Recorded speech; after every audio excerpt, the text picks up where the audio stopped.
ದೇವ್ರ ನಾಮಕ್ಕೆ ಸ್ತೋತ್ರ. ಇವತ್ತಿನ ವಿಷಯ ಅಡಿಕ್ಷನ್ ಅಥವಾ ಚಟ.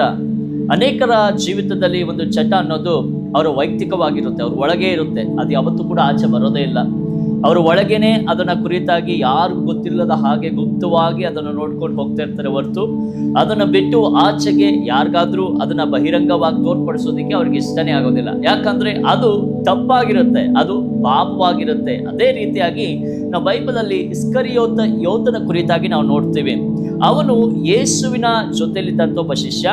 ಮತ್ತೆ ಆ ಒಂದು ಯೇಸುವಿಗೆ ಯಾರೆಲ್ಲ ಏನಾದ್ರೂ ಒಂದು ಕಾಣಿಕೆ ರೂಪವಾಗಿ ಹಣವನ್ನು ಕೊಟ್ಟರೆ ಆ ವ್ಯಕ್ತಿ ಆ ಹಣವನ್ನೆಲ್ಲ ಕೂಡ ಸರಿಯಾಗಿ ನೋಡ್ಕೊಳ್ಳುವಂಥ ವ್ಯಕ್ತಿಯಾಗಿದ್ದ.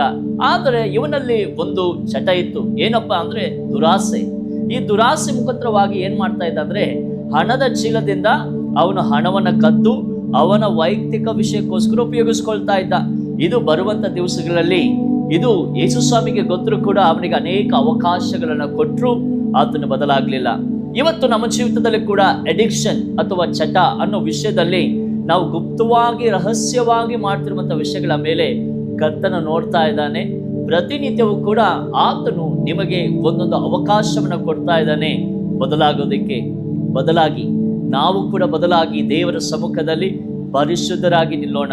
ದೇವರು ನಿಮ್ಮನ್ನು ಆಶೀರ್ವಾದ ಮಾಡಲಿ.